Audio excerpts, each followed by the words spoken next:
क्या शिक्षा मिलती है? दुनिया में कोई कार्य को छोटा नहीं समझना चाहिए। शिशुपाल ने भगवान कृष्ण को 100 गाली दी। नीति शास्त्र कहता है जब कोई सर पे चढ़ जाए तो सहन नहीं करना चाहिए। भगवान ने जब एक गाली सुन लिया तो भगवान सुदर्शन चक्र चला लिए और शिशुपाल को बंद किया। इसके बाद चर्चा आई है भगवान कृष्ण के परम मित्र सुदामा जी। सुदामा कृष्ण की मित्रता एक जंगल में हुआ। सुदामा उज्जैन में गुरु संदीपनी के आश्रम में पढ़ते थे। गरीब ब्राह्मण थे सुदामा जी। सुदामा जी पढ़ने में कमजोर थे। गुरु माता करती जो बच्चा पढ़ने में कमजोर होते थे उनको जंगल से लकड़ी लाने के लिए भेजते थे। सुदामा जी आज अपना पाठ याद नहीं है। गुरु माता ने जंगल में लकड़ी लाने के लिए सुदामा जी जंगल में लकड़ी लाने के लिए छुप गए। सुदामा जी कांट के दर्द से पीड़ित हैं, जंगल में रो रहे हैं, कोई सोचने वाला नहीं है। उसी रास्ता से मेरे कन्हैया जा रहे थे गुरुकुल में पढ़ने के लिए। जैसे ही जंगल से रोने का आवाज आया, सुदामा जी के पास आए और सुदामा से परिचय पूछा और उन्हीं जंगल में सुदामा का मित्र। आज वहां से मेरे गोविंद गुरुकुल में आए पढ़ने के लिए। आज सुदामा और कृष्ण एक साथ पढ़ रहे हैं। जिस दिन सुदामा अपना पाठ को भूल जाते थे, सुदामा के मेरे कन्हैया ने सोचा मेरा मित्र नहीं खाएगा, मैं बैठा खाएगा, मैं भी अपना पाठ को भूल जाता हूँ। जान पूछ करके भगवान ने नाटक करते थे। गुरुदेव कहने लगे कन्हैया तुम तो पढ़ने में तेज थे, लेकिन भूसकोल विद्यार्थी के साथ रह के तुम भी भूसकोल बन गया, तुम भी पढ़ने में कमजोर हो गए। मेरे कन्हैया भी पिटे सुदामा के साथ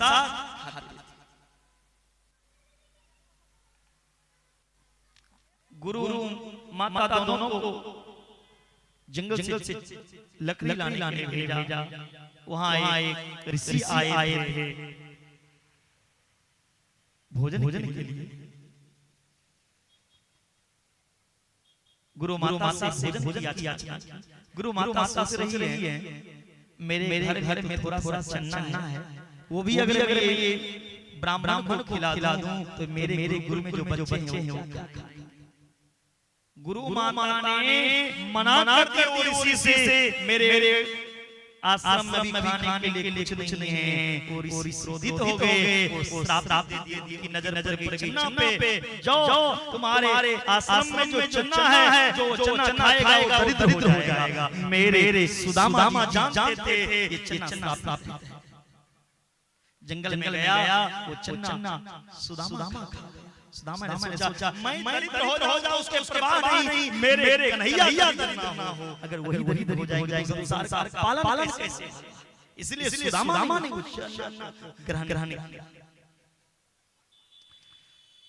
अब सुदामा कृष्ण की मित्रता जिस जंगल से जुड़ा था उसी जंगल में आज छूट गए। सुदामा जाने लगे तो कन्हैया ने कहा जाओ, जब जीवन में बहुत दुख आए तो एक बार मुझे याद। सुदामा में कुटिया बने रहने लगे और मेरे द्वारकापुरी में द्वारकानाथ दोनों का विवाह हुआ। कोई एक दूसरे को नहीं बुलाया।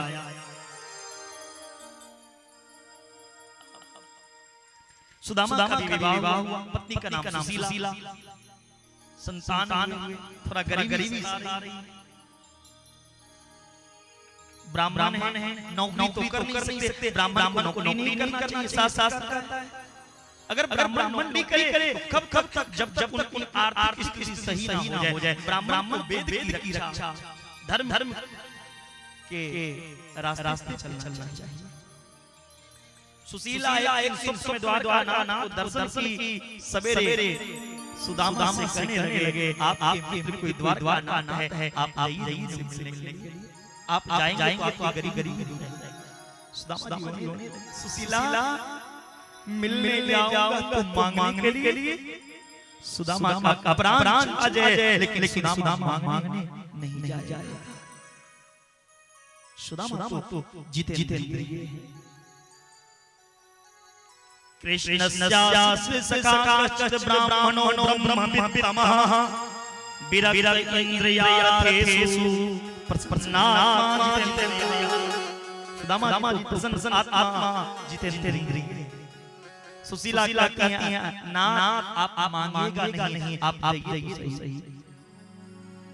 सुदामा जी कहने लगे कैसे जाऊं सुशीला, घर में खुद खाने के लिए तो है नहीं, मित्र के पास जाए ना तो कुछ लेके जाना चाहिए, गुरु के पास जाए तो लेके जाना चाहिए, बेटे के यहाँ जाए तो कुछ लेके जाना चाहिए, कुटुंब के यहाँ जाए तो कुछ लेके जाना चाहिए। खाली हाथ मेरे पास खुद खाने के लिए नहीं है तो मित्र के लेके जाओ। सुशीला कहने लगी आप जाने की तैयारी कीजिए, मैं संदेश व्यवस्था कर दूंगा।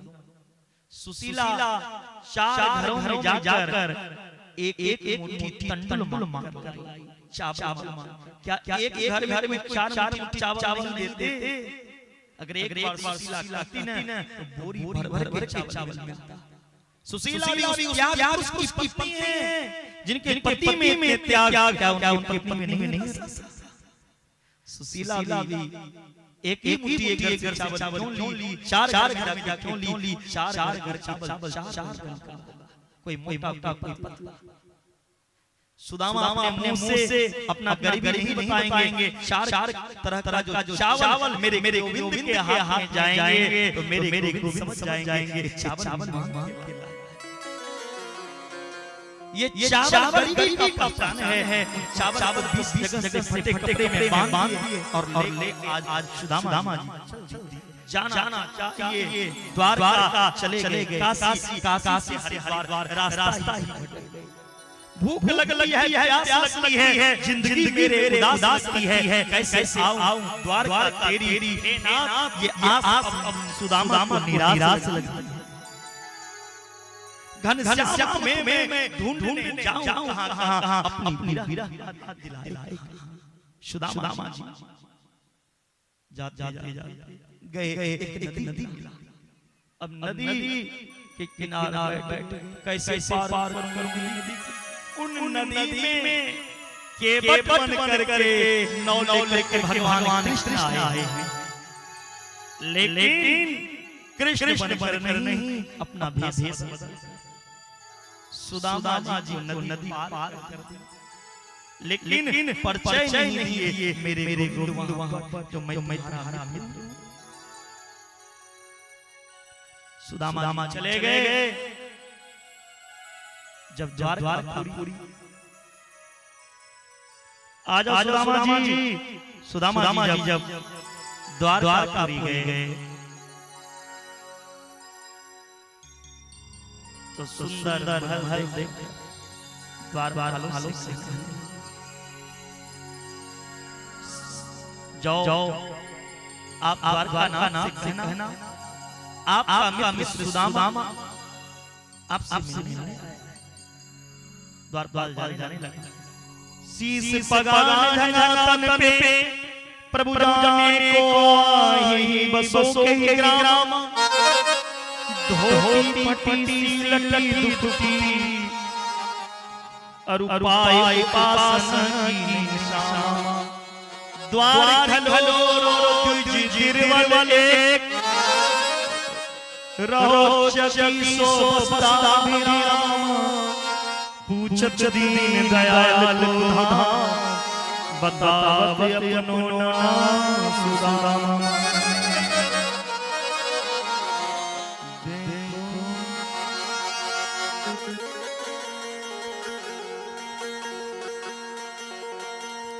देखो देखो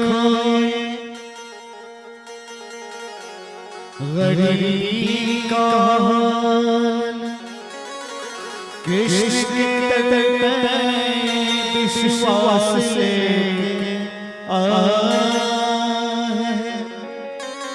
मेरे बचपन का दोस्त है मेरा शिष्य। यही सोच विश्वास से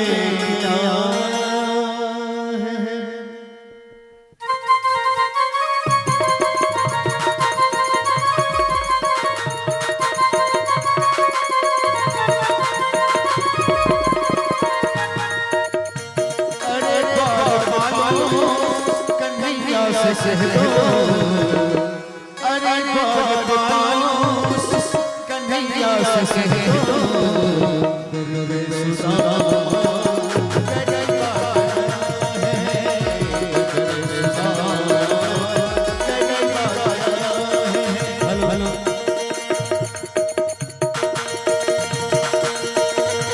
भटकते भटकते न जाने कहाँ से, भटकते भटकते न जाने कहाँ से,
सुनते ही दौड़े, सुनते ही दौड़े चले मोहन, लगा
मणि को बड़ा ही अच्छा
से शांति धुआए हुआ रुक्मणी को बड़ा ही अचंभा मेहमान कैसा अजीबा है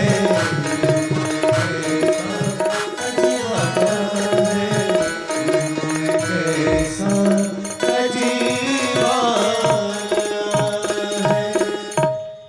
देख सुदामा की दीन दशा करुणा करके करुणानिधि रोए पानी परात को छुयो नहीं नैन से पग दो।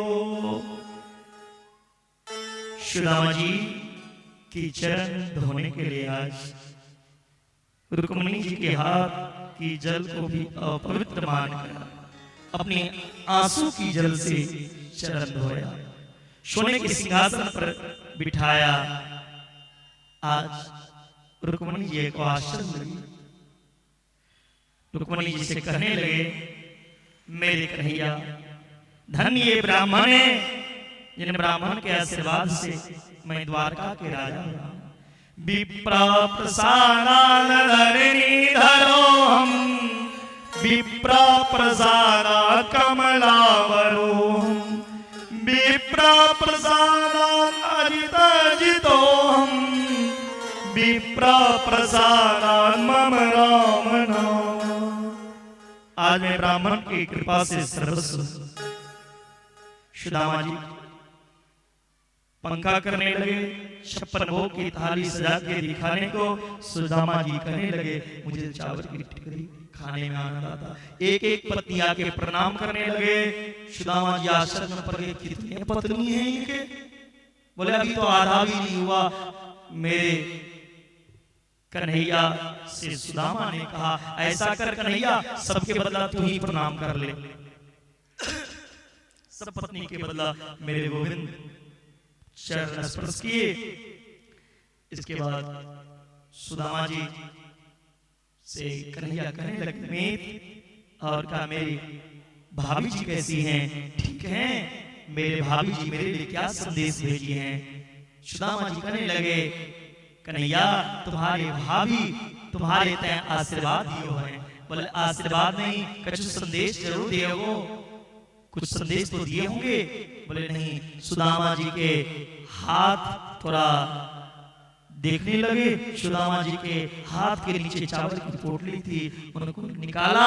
सुदामा जी कहने, अरे कन्हैया तुम्हारी चीनी जब्ती की आदत बचपन में जो थी वो गई नहीं, वो कब चली जाएगी?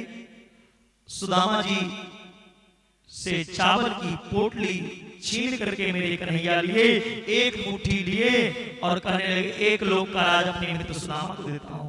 दूसरे मुट्ठी लिए दूसरे लोक का राज अपने मित्र सुदामा को दे रहा हूँ। तीसरे मुट्ठी लेने लगे तो रुक्मिणी ने हाथ पकड़ ली, क्या अपने लिए कुछ बचाओगे कि सब कुछ ये ब्राह्मण को लुटा दोगे? सुदामा जी पे डर गया। मेरे कन्हैया ने कहा, जितना दून है आज रुक्मिणी जी उतना मुझे कम लगता है। सुदामा जी बहुत दिन द्वारकापुरी में रहे। फिर सुदामा जी वहां से विदा हुए। सुदामा जी का जहां सुंदर कुटिया था वो सुंदर महल बन के खड़े हो गए। भगवान की कृपा से सुदामा जी आश्चर्य में पड़ गए, मैंने भगवान से तो मांगा नहीं था, फिर ये क्यों दिया? सुदामा जी जाने लगे। वहां मेरे कन्हैया प्रकट हो गए, मित्र मैं आपको नहीं दिया, मैं अपनी इज्जत बचाने के लिए दिया। लोग क्या कहता, द्वारका के राजा कृष्ण के मित्र की ये हालत है, इसलिए अपनी मित्रता निभाने के लिए। सुदामा जी ने कहा, मित्र ये महल में मैं तभी प्रवेश करूंगा आप मेरे संग यहाँ रहोगे। एक रूप से भगवान सुदामापुरी में वास किए और एक रूप से द्वारकापुरी में। बोलिए द्वारका नाथ की। कथा की अंतिम क्षण में हम लोग आ गए हैं। अब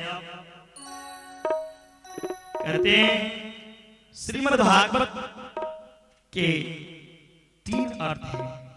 भागवत का शुरुआत विश्वास से होता है। 7 दिन जो विश्वास रखकर यह कथा को श्रवण किया, भगवान की कृपा से जरूर उनका कल्याण होगा। भागवत धर्म के मध्य में आता है संबंध, भगवान से संबंध जोड़ना चाहिए। भागवत के अंत में आता है समर्पण, भगवान को हमें सब कुछ समर्पण कर देना चाहिए। हे प्रभु, मेरा अपना कुछ नहीं है, जो कुछ है आपका दिया हुआ है, आपका दिया हुआ प्रसाद मैं आज भोग रहा हूं। इसके बाद कहते हैं ये संसार जो है, ये संसार एक माया है। माया के 3 रूप हैं, लक्ष्मी, सरस्वती और काली। ये माया के परिवार हैं। माया सरस्वती के रूप में सृष्टि का सृजन करती है, माया लक्ष्मी के रूप में पालन करती हैं और काली के रूप में माया संहार करती है। इन माया से छुटकारा चाहते हो तो एक काम करो, गोविंद नाम स्मरणम, गोविंद नाम का स्मरण करो जहां रहो।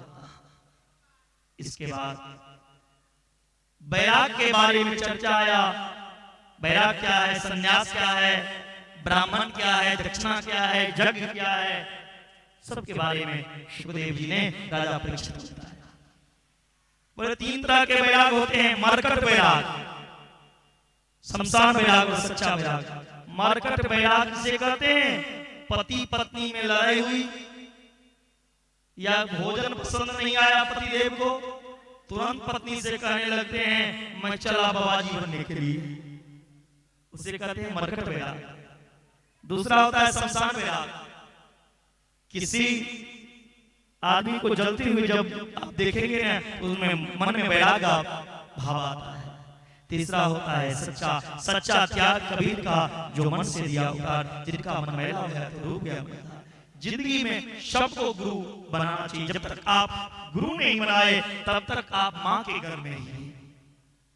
शिक्षा गुरु अनेक होते हैं, शिक्षा सबसे लेना चाहिए। दत्तात्रेय जी ने अपने जीवन में 24 गुरु बनाए।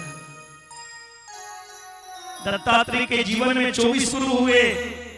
पृथ्वी को गुरु बनाया, वायु को, मधुमक्खी को, वेश्या को, हिरण को, जल को, अंतिम गुरु इस शरीर को बनाया। इस शरीर से क्या शिक्षा मिला, जो मैं कल तक था वो आज नहीं हूं, जैसा मैं आज था वैसा अभी नहीं हूं, अभी जो हूं आगे रह पाऊंगा इसका कोई भरोसा नहीं। इसीलिए हमें क्या करना चाहिए, भगवान नाम का आश्रय लेना चाहिए, भगवान नाम का संकीर्तन करना चाहिए। यही सब कार्य 12 स्कंद में सुखदेव जी महाराज राजा परीक्षित को कलयुग के बारे में बता रहे हैं। कहते हैं हे परीक्षित, समय जो है बड़ा बलवान है। जो जो घोर कलयुग आ जाएगा त्यों त्यों धर्म घटता जाएगा। सत्य कोई बोलना पसंद नहीं करेंगे, पवित्रता नहीं रहेगा एक भी स्थान, कोई किसी को क्षमा करना नहीं चाहेंगे, किसी में दया नहीं बचेगा, लोगों की आयु नहीं बचेगी, लोगों में बल नहीं रहेगा, स्मरण शक्ति नहीं रहेगा। कलयुग में, कलयुग में जिनके पास धन होगा उसी को लोग सदाचारी सत्यवादी मानेंगे। जिनके पास पैसा होगा उन्हें लोग सतवक्ता मानेंगे। कलयुग में विवाह के लिए कोई जाति नहीं देखेंगे, लड़का लड़की की इच्छा से कलयुग में विवाह होगा। कलयुग में जो जितना झूठ बोलेगा वो उतने अच्छे माने जाएंगे। ब्राह्मण का पहचान कलयुग में जाति से लोग नहीं करेंगे। कलयुग में जिनके गर्दन में जन्नों देखेंगे उन्हें ही ब्राह्मण मान लेंगे। आश्रमी की पहचान, साधु संत के पहचान ऐसे नहीं जिनके हाथ में कमंडल रहेंगे, जिनके मस्तक पर चंद जो भगवा वास धारण करेंगे, चाहे वो डाकू क्यों ना हो, उन्हें ही लोग साधु मान लेंगे। जो बड़े बड़े आश्रम बना के रहेंगे उसे आश्रमी ब्रह्मचारी मानेंगे, चाहे वो अंदर से कामी हो। जो अदालत में घूस नहीं देंगे उनका न्याय नहीं होगा, कलयुग में उनका सही फैसला नहीं सुनाया जाएगा। जो कलयुग में पांडित्य चापलम बचा, बोल चाल में जो जितने चतुर चालाक तेज होंगे वो उतना बड़ा पंडित कलयुग में माने जाएंगे। असाधुता होने का कारण होगा कलयुग में गरीबी। जो जितना बड़ा पाखंडी ढोंगी डाकू होगा वो उतने बड़े कलयुग में साधु बन जाएंगे। कलयुग में लोग स्नान करना नहीं चाहेंगे। कलयुग में लोग वस्त्र पहनना नहीं चाहेंगे। स्त्रियां वस्त्रलेस हो जाएगी, उनका तन ऐसे दिखेगा। कोई गंगा स्नान करना नहीं चाहेंगे। घर के बगल में जो नदी बहे उन्हें ही गंगा मान लेंगे, और तो और माता पिता को गंगा मान लेंगे। कलयुग में लोग सिर पे बड़े बड़े बाल रखेंगे, वो बाल को रंग बिरंग करेंगे, सफेद से ब्लैक, ब्लैक से रेड, रंग बिरंगे बाल करेंगे। कलयुग में अपना पेट भर लेना, दाक्षम कुटुंब भरने यशो अर्थे धर्म सेवनम, अपना पेट भर लेना सबसे बड़ा धर्म समझेंगे। कलयुग में लोग अपने कुटुंब से ठग के खाएंगे, रिश्तेदार से ठग के खाएंगे। पृथ्वी पर चोर, बेईमान, लुटेरा बढ़ जाएंगे। ब्राह्मण, क्षत्रिय, वैश्य, शूद्र चारों वर्ण में जो बलशाली होगा वो देश चलाएगा, वो राजा बनेगा। जो राजा होगा वो उतना ही निर्दयी होगा, लोभी होगा, प्रजा से ठग के खाएगा, प्रजा को, पत्नी को हरण करेगा। डाकुओं के डर से लोग, व्यापारी भाग जाएंगे, व्यापार करना छोड़ने लगेंगे, जंगल में जाके रहने लगेंगे। धान गेहूं की उपज घट जाएगी, कांट वाले वृक्ष के उपज बढ़ जाएंगे। कभी खूब सर्दी होगी, कभी खूब गर्मी। आकाश में बादल की गर्जना होगी, लेकिन बारिश एक बूंद भी नहीं होगी। कहीं पृथ्वी से आग निकलेगा, उत्पात बढ़ जाएगा, कहीं भूकंप होगा, कहीं पानी के बिना लोग मरने लगेंगे, कहीं इतना पानी होगा जो पानी से ही लोग मर जाएंगे। छोटे छोटे बच्चे के भयानक बीमारी हो जाएंगी। माता पिता के होते पुत्र की मृत्यु होने लगेगी। लोग ये भी नहीं देखेंगे मैं किससे विवाह कर रहा हूं, भाई बहन से विवाह करने के लिए तैयारी हो जाए। जो धर्म के रास्ता बताने वाले रहेंगे उपदेशक, वो भी धर्म भ्रष्ट हो जाएंगे। धर्म में केवल पाखंड की प्रधानता होगा। जो शास्त्र कहेगा वो नहीं करने वाले, जो मेरा मन कहता वो होना चाहिए। राजा महाराजा डाकू लुटेरा के समान हो जाएंगे। पृथ्वी पर चारों तरफ लोग झूठ ही बोलेंगे, निरपराध व्यक्ति को फांसी देंगे। गाय बकरी की तरह हो जाएगी छोटी छोटी, गाय बकरी इतनी इतनी हो जाएगी छोटी छोटी। लोग गाय को पालना बंद कर देंगे। जिन गाय के बच्चा मर जाएंगे उनका दूध भी नहीं छोड़ेंगे लोग। वानप्रस्थी, सन्यासी, विरक्त, ये जितने आश्रमी हैं वो गृहस्थ के घर में आके रहने लगेंगे। इतना ही नहीं, शंख की ध्वनि नहीं सुनाई देगा किन्हीं के घर। गुरु बना के लोग गुरु को भूल जाएंगे, गुरु के अपमान करने लगेंगे, गुरु को भी गाली देने लगेंगे। माता पिता को घर से अलग कर देंगे। अनेक तरह की दुर्गुण है। अगर एक पे चर्चा किया जाए तो समय कम पड़ जाए, इतने कलयुग में दुर्गुण है। लेकिन इतने दुर्गुण होने के बाद भी कलयुग में कुछ गुण भी है। जो किसी युग में गुण नहीं था वो कलयुग में गुण है।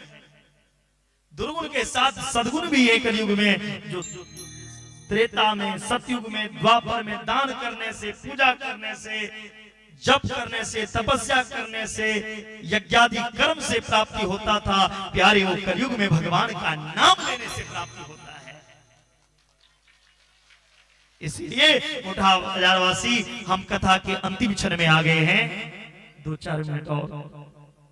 इसीलिए आप लोग 7 दिन में क्या सुने, क्या देखे, ये जरूरी नहीं है। 7 दिन कथा में आने के बाद भी आपने भगवान को अपना समझा कि नहीं, भगवान का नाम लेना शुरू किया कि नहीं। प्यारे, कुछ सुनो नहीं सुनो, लेकिन भगवान का नाम लेना कभी नहीं भूलना।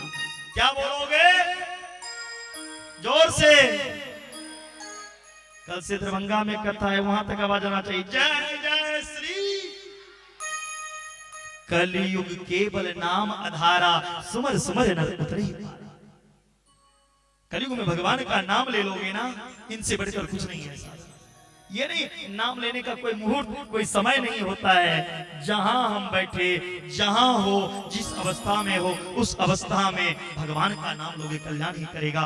भाव भाव अनख आलस हूं, नाम जपत मंगल दिसि। भगवान के नाम जिस भाव से लोगे, जहां लोगे, कल्याण ही होगा। प्यारे, सुखदेव जी कहते हैं राजा परीक्षित से, हे परीक्षित, 7 दिन पहले तुम्हें एक ऋषि का श्राप लगा था, जो तक्षक नाग के डसने से तुम्हारी अकाल मृत्यु हुई। आज वो तक्षक नाग तुम्हें डसने के लिए आ रहा है, तुम मर जाओगे। राजा परीक्षित ने सुखदेव जी से कहा, गुरुदेव, पूरी कथा सुना दी, और अब भी मैं यह कहूं, जो मैं मरूंगा तो मुझसे बड़ा अज्ञानी कोई नहीं। मैं मरता नहीं हूं, मैं अमर हूं। मैं कौन हूं? मैं अमर हूं। वो कैसे? मैं आत्मा हूं। ये आत्मा बोल रहा है, ये हम नहीं। ये शरीर कभी बोलता है क्या? शरीर नहीं बोलता, ये आत्मा बोलता है। और आत्मा ना तो कभी कटती है, ना जलती है, ना सड़ती है। आत्मा अजर अमर अविनाशी है। आत्मा इस शरीर को छोड़कर दूसरा शरीर में प्रवेश करता है। जिस तरह लोग के घर पुराने हो जाते हैं, पुराने घर को छोड़कर नए घर में प्रवेश करते हैं, उसी तरह शरीर को आत्मा छोड़कर नए शरीर में प्रवेश करता है। ये आत्मा बोलता है, आत्मा दिखाता है, आत्मा चलता है। इसीलिए आत्मा का संबंध परमपिता परमात्मा से, ईश्वर अंश जीव विनाशी चेतन अमल सहज सुख राशि। हम सब ईश्वरीय अंश हैं और हम कभी मरते नहीं। ये शरीर मरता, शरीर नाशवान है। सुखदेव जी ने कहा, मुझे भागवत सुनाना सार्थक हो गया। आज तक्षक नाग डसने के लिए राजा परीक्षित को आते हैं। कश्यप ऋषि सर्व विद्या में उतारने में निपुण थे। कश्यप ऋषि ने सोचा, आज तो तक्षक नाग परीक्षित को डस लेगा, उनका विष में उतार दूंगा तो मुझे धन में मिलेगा। रास्ते में कश्यप और तक्षक एक संग मिले। तक्षक ने कहा, आप विष उतारने के लिए जा रहे हैं? हाँ। आप उतार दोगे मेरे विष को? कश्यप ऋषि ने कहा, हाँ। तक्षक नाग ने एक हरा वृक्ष को डसा। वो हरा भरा वृक्ष मुरझा गया तक्षक नाग के विष से।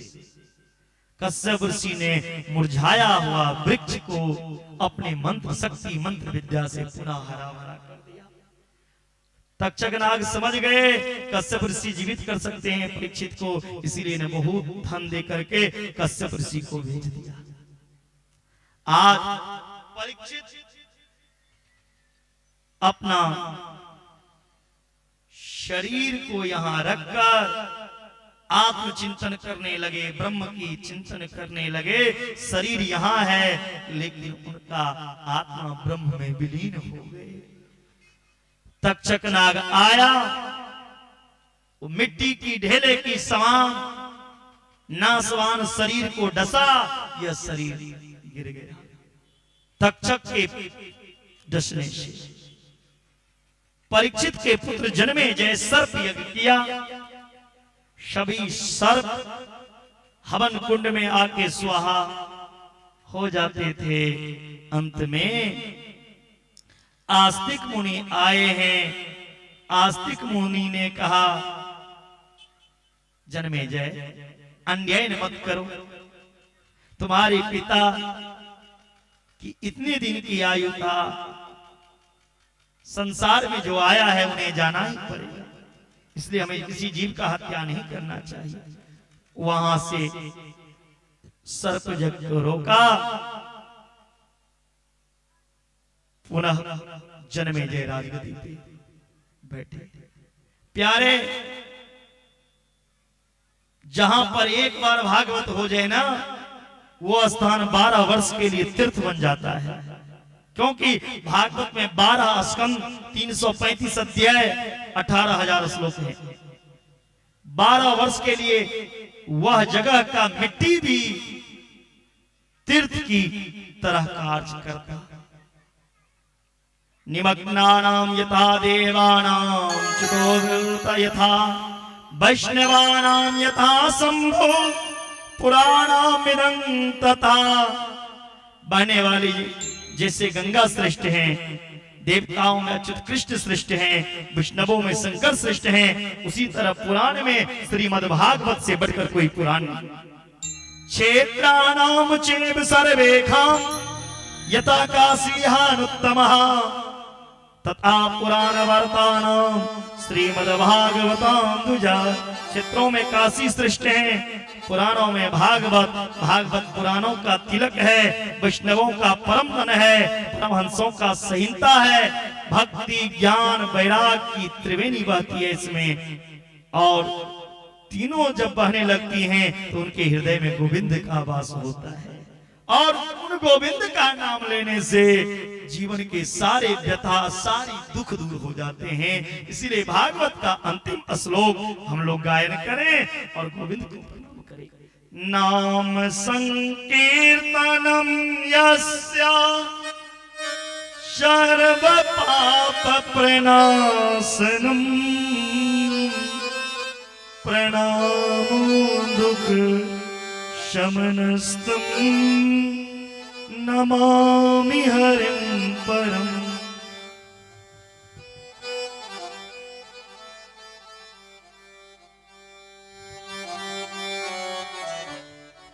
भगवान की कृपा से भगवान का दिव्य कथा आप सबने सुना। कथा का कभी अंत नहीं होता। हरि अनंत हरि कथा अनंता, काहे सुने ही बहु विधि सब।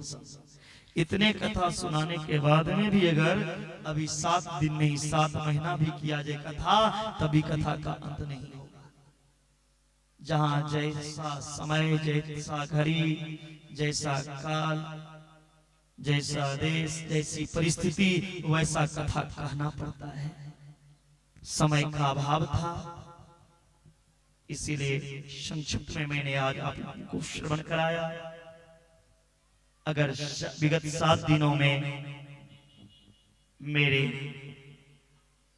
वाणी से किसी को ठेस पहुंचा हो, या मेरे व्यवहार से किसी को ठेस पहुंचा हो, मेरे कलाकारों के द्वारा किसी प्रकार की गलती ही हो गई हो, तो सबके तरफ से क्षमा प्रार्थी। और जाते जाते सबको राधे राधे राधे राधे। भगवान आप सबकी कल्याण करें। ए बूढ़ा बाजार के लोगों सदा खुश रहना। गलती हुई अगर मेरे तो माफ उसे कर देना। भूलना तुम मेरे भूल को, भूलना प्यारे तुम मेरे भूल को, भूल कर मुझे मत भूल जाना। भूल कर भी तुम राधे नाम नहीं भूलना, राधे नाम नहीं भूलना। कैसे बीत गई 7 दिन इस बुढ़ा में पता ही नहीं चला। आप लोग का स्वागत, आप लोग भी आए। नजदीक में जब हम इनरवा में आएंगे कथा करने के लिए, तो आप लोग जरूर आना। बाकी जिनको दरभंगा आना हो कथा सुनने के लिए दरभंगा भी आ सकते हैं। कल से शिव महापुराण की कथा 9 दिन की 4 मार्च से लेकर 12 मार्च तक शिव महापुराण की कथा दरभंगा में मेरा है और 13 मार्च से फिर 19 मार्च तक श्रीमद् भागवत कथा मेरा लोखा में है। पुनः आगामी कथा का अपडेट आप लोग हमारे YouTube से लेते रहेंगे। जो सब मेरे YouTube से जुड़े हैं उनको आगामी कथा का अपडेट मिलता रहेगा। YouTube पे, फेसबुक चैनल भी मेरा पंडित सुजीत जी महाराज के नाम से है। उनसे भी आप जुड़कर किसी को कथा के बारे में जानकारी लेना हो, संपर्क करना हो, फेसबुक से भी जुड़ के कर सकते हैं। और पंडित सुजीत जी महाराज के YouTube चैनल पे भी मेरा नंबर दिया गया है, उससे आप संपर्क कर सकते हैं। और सबसे आग्रह, जो आप लोग अपना प्यार YouTube चैनल को सब्सक्राइब करते जाना। और साथ साथ हमारे पंकज भैया का भी एक YouTube चैनल है, पारस पंकज झा के नाम से। पारस पंकज झा, इनका भी बहुत सारा भजन स्तोत्र YouTube पे है। वैसे इनका भजन अच्छा लगा हो या ना लगा हो वो तो मैं नहीं कर सकता हूँ, लेकिन मैं विश्वास के साथ यह कहूंगा, आप लोग धन्य हैं जो ऐसे भजन सम्राट को आप लोगों ने सुना। क्योंकि जिनको आप देख रहे हैं इस मंच पर मेरे साथ, भारत के सबसे बड़े कथावाचक श्री रामभद्राचार्य जी जो जगत गुरु हैं, उनके मंच पे ये जाते हैं और स्पेशल वो स्तोत्र सुनने के लिए ही इनको बुलाते हैं। तो भगवान की कृपा है, वो आपके गांव में भी आए हैं और प्रोफेसर साहब भी हैं कॉलेज में। बोले भक्त वत्सल भगवान की। आइए पहले हम लोग एक होली गाते हैं, उसके बाद जजमान जी अबीर ले आए। इधर नहीं चलेगा वो। मिथिला में राम खेले होरी भुटिया में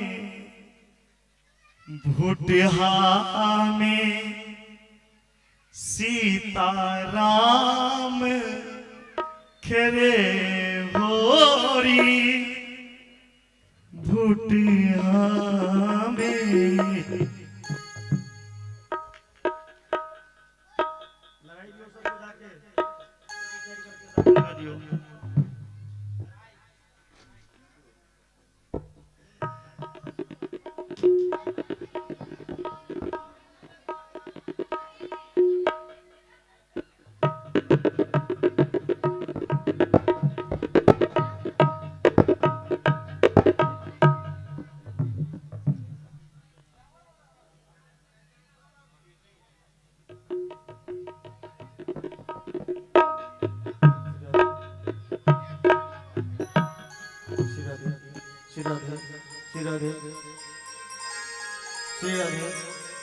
राधे राधे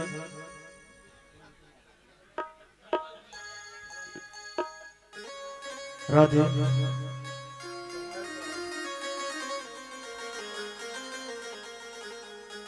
हेलो।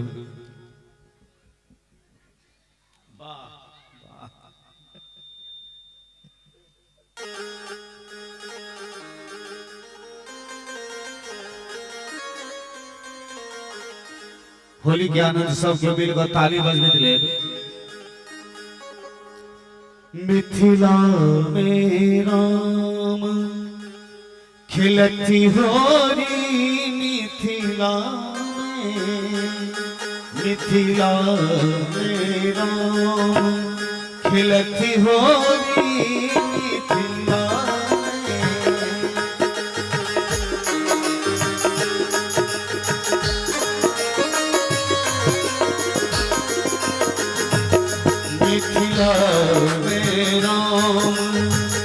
खिलती होरी मिथिला में, मिथिला में राम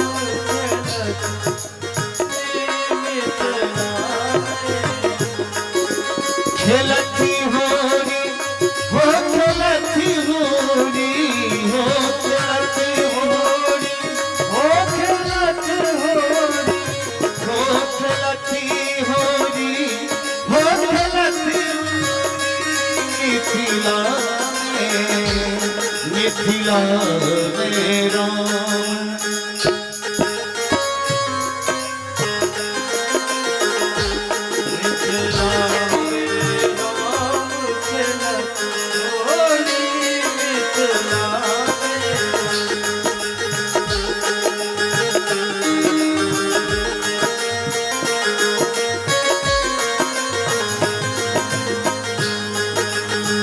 जिनका हाथ कनक पिचकारी, जिनका हाथ कनक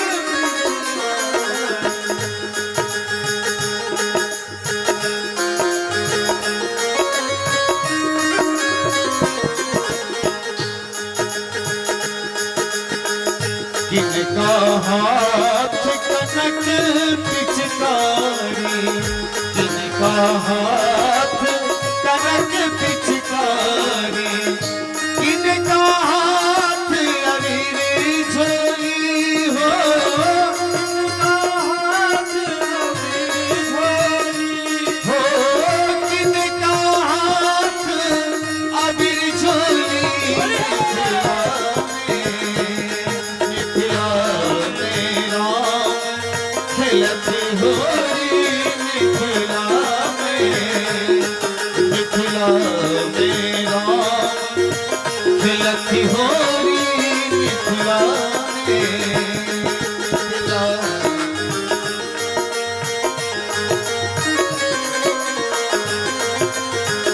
खिलती होरी हो खिलती होरी खिलती होरी हो खिलती होरी मिथिला में, मिथिला में राम खिलती होरी मिथिला में।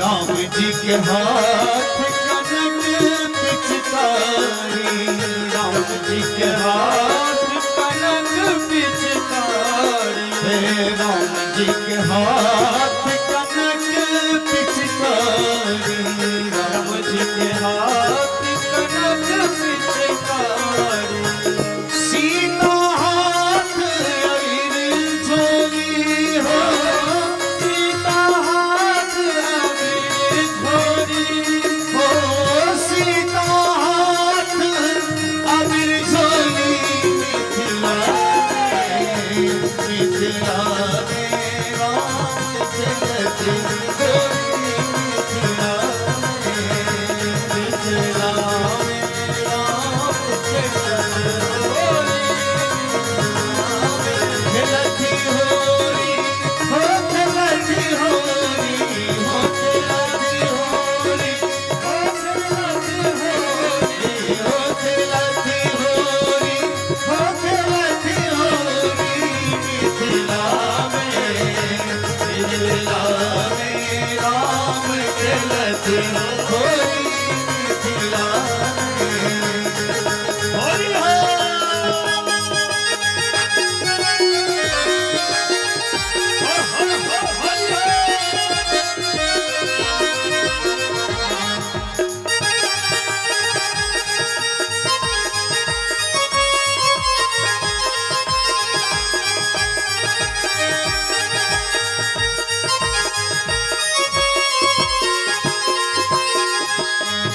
के भीजे पियर पीताम्बर, इनका के भीजे पियर पीताम्बर, इनका के भीजे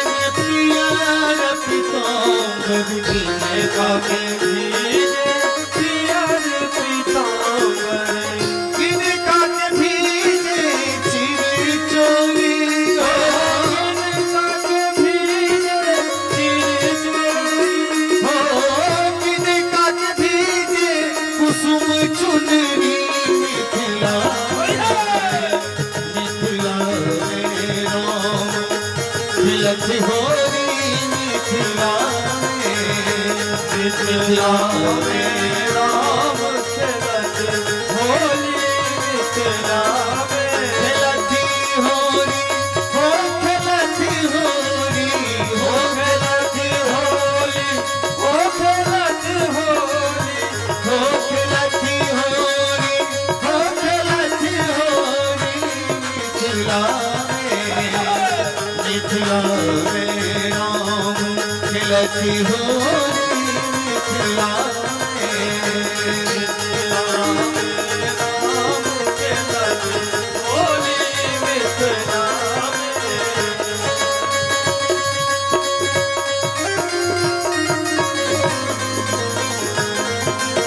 प्रकृति भी आनंद ले रही है। क्या मौसम हो गया है, भगवान की कैसी कृपा है कोढ़ावासी पे।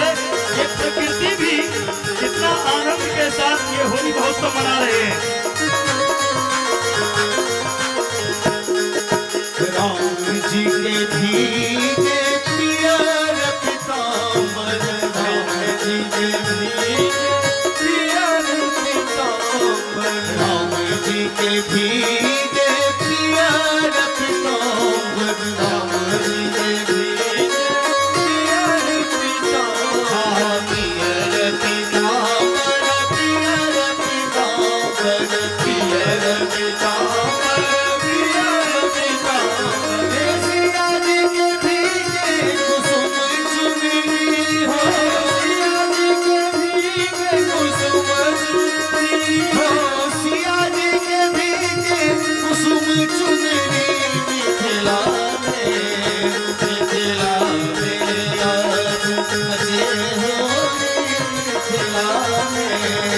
मिथिला में आज बचे होली मिथिला हो मगे होली हो मगे होली हो मगे होली हो मगे होली हो मगे होली हो मगे होली हो मगे होली हो मगे होली मिथिला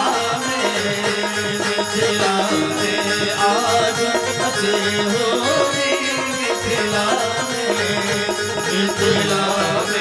आज बचे होली मिथिला में आज बचे होली मिथिला में आज बचे होली मिथिला में। विदाई ले लीजिए।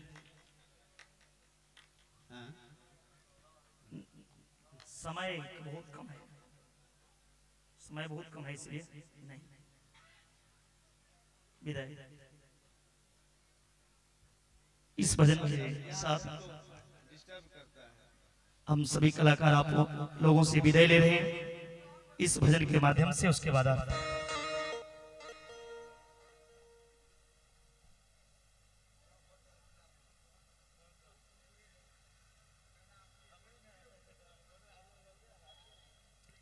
हेलो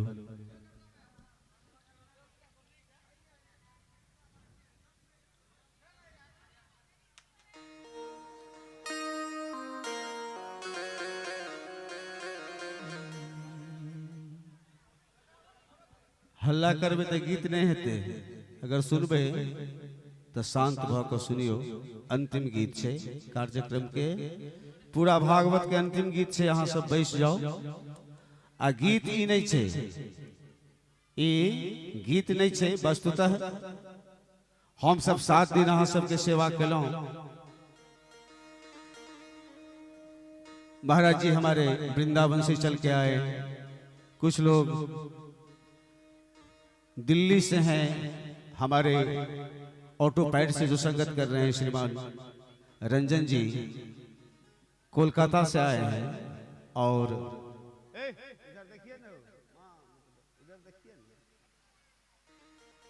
ये जो तबला वादक हैं, बड़ा मशहूर तबला वादक भाई श्री राम कुमार जी, हम चाहेंगे एक बार इनका जोरदार ताली से स्वागत करें। बहुत अच्छे तबला वादक हैं और महाराज जी के साथ बहुत दिनों से जुड़े हैं और मेरा भी सौभाग्य लगातार 15 दिनों से दोनों आदमी साथ हैं। तो हमारी जो पूरी टीम है, इस टीम का सेवा निरंतर 7 दिनों से आपके सामने था। आप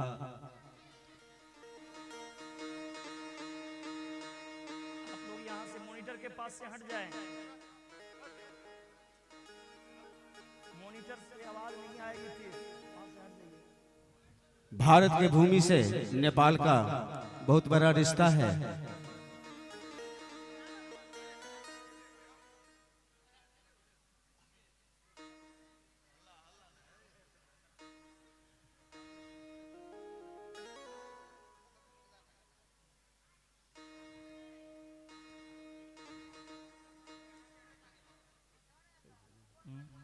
आप लोग शांत हो जाए, सबसे आग्रह है आप लोग हल्ला नहीं करें।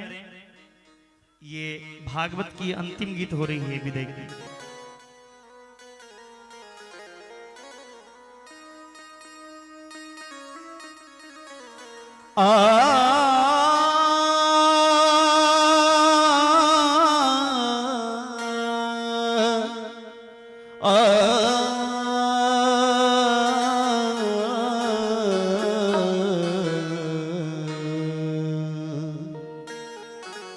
याद की लहर छोड़ जाऊंगा, याद की लहर छोड़ जाऊंगा, दिल में एक धधक छोड़ जाऊंगा।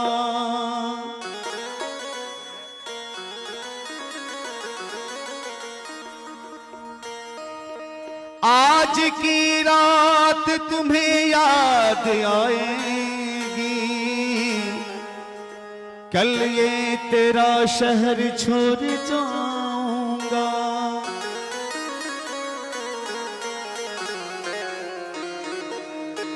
कहना है आप लोगों से, मिलन आज तक था हमारा तुम्हारा,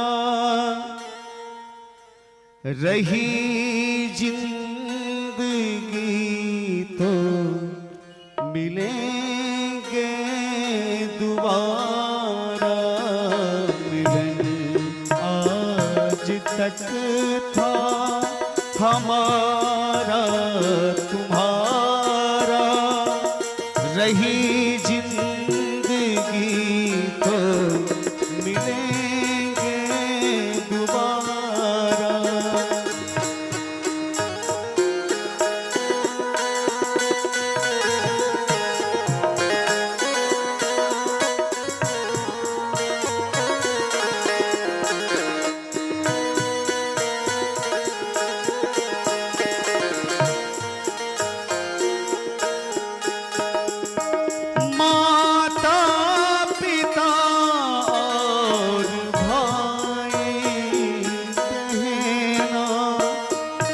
सत्संग में तुम हरदम रहना,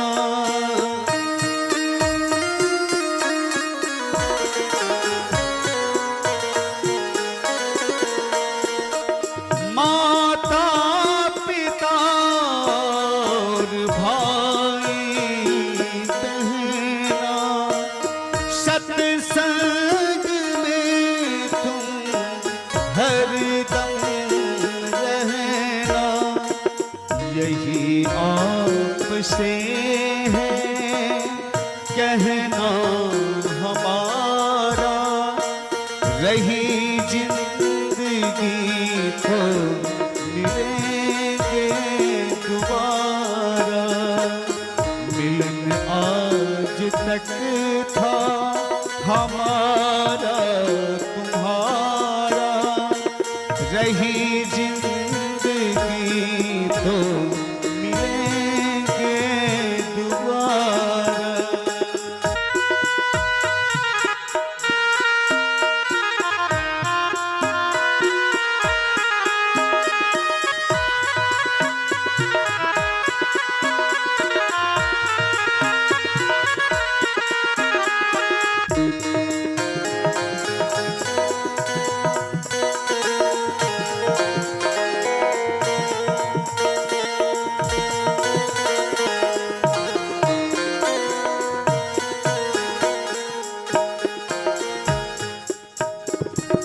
रमता योगी बहता पानी,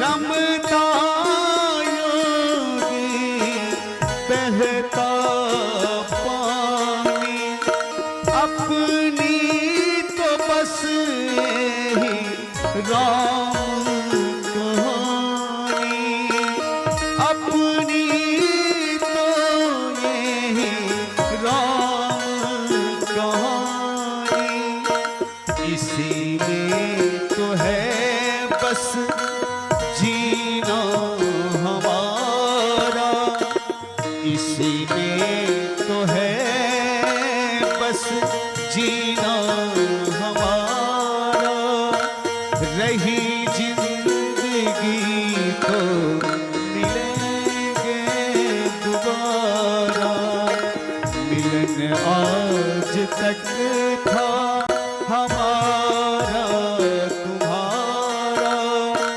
रही जिंदगी तो मिलेंगे दोबारा।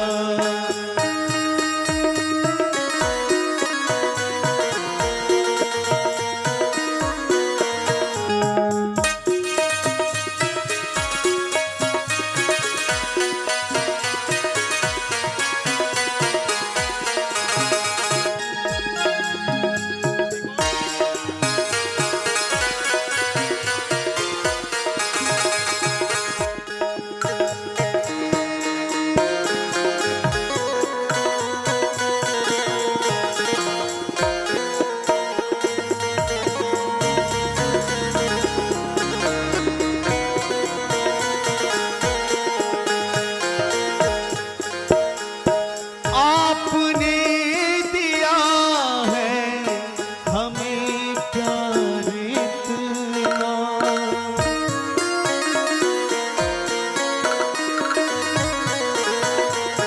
आपने दिया है हमें प्यार इतना, ये एहसान कैसे जाएगा उतारा, ये एहसान कैसे जाएंगे उतारा, रही जिंदगी तो मिलेंगे दोबारा।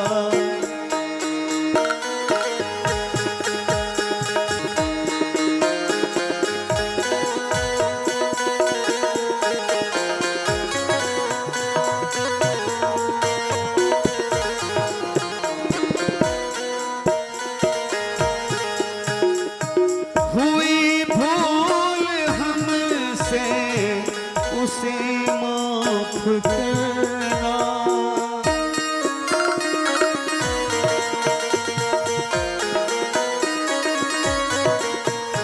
हुई भूल हमसे उसे माफ करना, मिलते रहेंगे मिलते रहेंगे चाहतों के द्वारा, रही जिंदगी तो मिलेंगे दोबारा,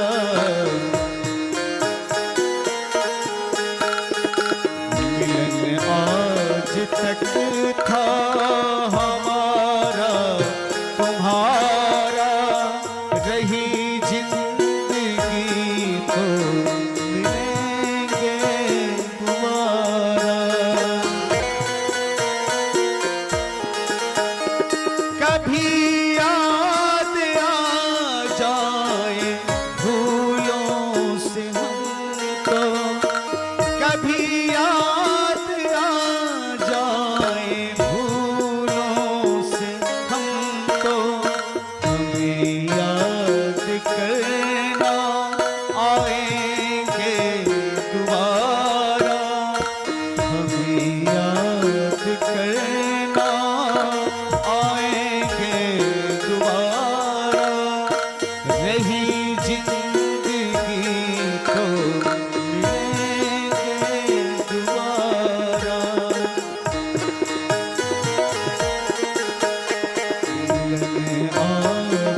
था हमारा तुम्हारा, रही जिंदगी तो मिलेंगे दोबारा, रही जिंदगी तो मिलेंगे दोबारा। पंडित जी आ जाए आरती, चलो आरती शुरू कर दियो आरती।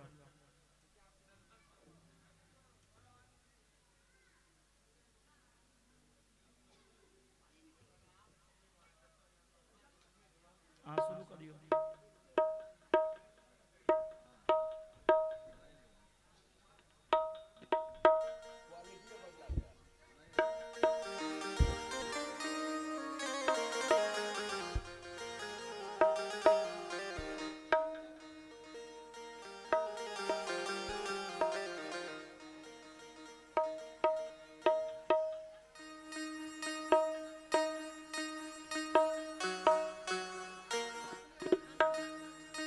कहियो।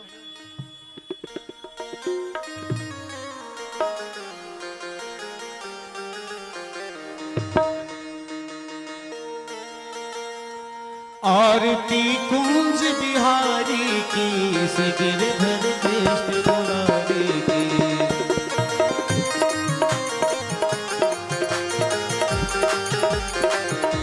आरती कुंज बिहारी की, गिरधर कृष्ण मुरारी की।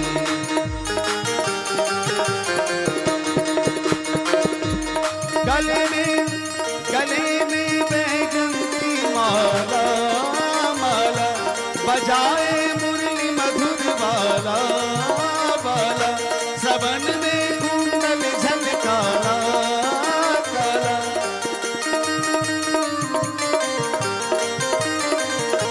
नंद के नंद मोहन ब्रज चंद, परम आनंद राधिका रमन बिहारी की, गिरधर कृष्ण मुरारी की। आरती कुंज बिहारी की, गिरधर कृष्ण मुरारी की।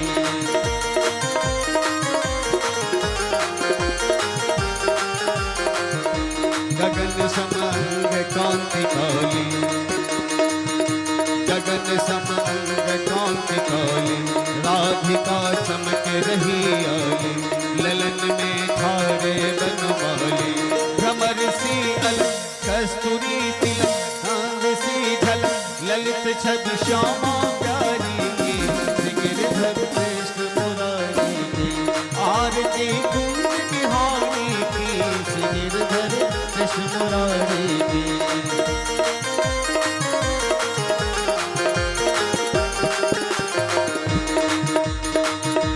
कनक में मोर मुकुट बिल से, देवता दर्शन को तरसे, तरसे गगन से सुमन राशि बरसे, बरसे।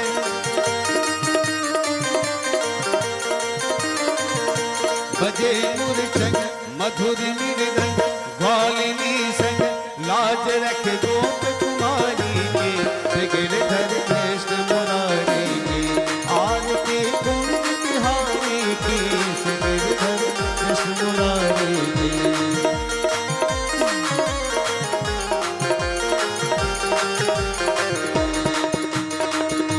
चरण से प्रगट भई गंगा,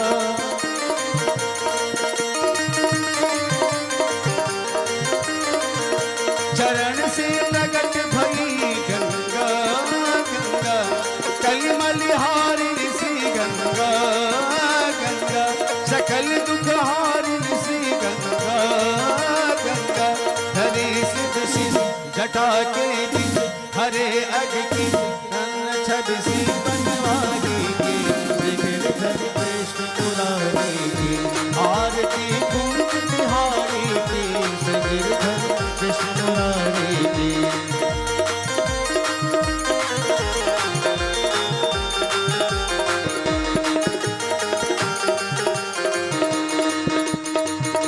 चमकती उज्जवल कटरेणु, रेणु बज रही वृंदावन धेनु, धेनु चमकती उज्जवल कटरेणु, वेणु